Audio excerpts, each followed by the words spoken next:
অবৈধভাবে বালু উত্তোলনের মহোৎসব চলছে মুন্সিগঞ্জের মেঘনা নদীতে।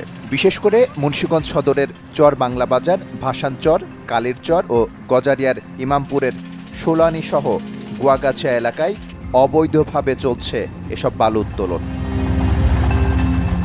নির্বিচারে কাটা হচ্ছে কৃষিজমির মাটি। এতে নদীর তীরবর্তী বিভিন্ন এলাকায় দেখা দিচ্ছে ভাঙন। আমরা বাসের গরিব মানুষ, একটু জায়গা জমিন আছে, এই জায়গা জমিন আমার কাটতে নিজে আছে, আমরা ফসলবাজি করে খামু, ফসলবাজি করে আমরা খাইতেই নাই। চাষাবাদের জমি সব কাটাই লাইতেছে, কিরবামিজি কাটাই লয়ে জায়গা মাটি।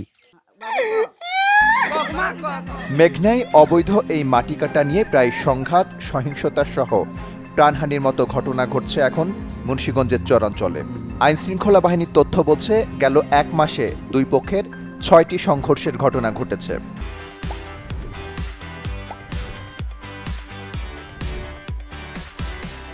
সবশেষ ৩০ জানুয়ারি গুলিবিদ্ধ হয়ে প্রাণ গেছে ২ জনের। এছাড়া গুলিবিদ্ধ সহ আহত হয়েছেন এক অন্তঃসত্ত্বা নারী সহ অন্তত ১৬ জন। এরপর থেকেই চরাঞ্চলের বিভিন্ন গ্রামে ছড়িয়ে পড়েছে আতঙ্ক। ভয়ে পুরুষশূন্য অনেক এলাকা। রাত ভরেই মনে করেন ঠুস ঠুস ঠুস ঠুস ঠুস ঠুস, একজনের পরে একজন মারতেই আছে, একজনের পরে একজন মারতেই আছে। আমাদের সম্পদ, আমরা চাষির কাজ করে আমরা খাইতে আছি, আমাকে কোনো সম্পদ আমাকে ইয়া করতে দেয় না, কাটটা ব্যাগ লয়ে যাইতে আছে গা। আমুকটা কইতে গেলে আমাকে গুলটি করে। আমরা কি বলবো, আমাদের তো বলার তো কিছু নাই, এই জায়গায় বলতে গেলে তো মার খাইতে হইব। মেঘনাপাড়ের চরাঞ্চলে বর্তমানে ভয়ঙ্কর আতঙ্কের নাম স্থানীয় ডাকাতদের দুই বাহিনীর প্রধান ও একাধিক মামলার আসামি কিবরিয়া মেজি ও কানা জহির। অন্যদিকে গজারিয়ার গুয়াগাছিয়া এলাকায় একচ্ছত্র আধিপত্য বিস্তার করে নানা অপকর্মে লিপ্ত নয়ন সরকার ও পিয়াস বাহিনী। অনেক ডেজার মেজার দিয়ে মাটি কেটে আমাদের এলাকা দেশ কাটতে নিয়ে যাইতেছে। সেজন্য আমাদের এলাকার কিছু লোক বাধা দিতে যায়। বাধা দিতে গেলে কি করে, ও তাদেরকে মানে কি আক্রমণ করে। বলছে ডাইরেক্ট যে আজকে তো করে খায়ালাম, আজকে তো করে বাসায় রাখবো না বইলাই যে গুলি শুরু করছে। মানে আমরা কোন দিকে যাবো আমরা কিছুই ভাবতে পারি না এখন। এই কিবরার জন্য আমরা সাধারণ মানুষও থাকতে পারতাছি না।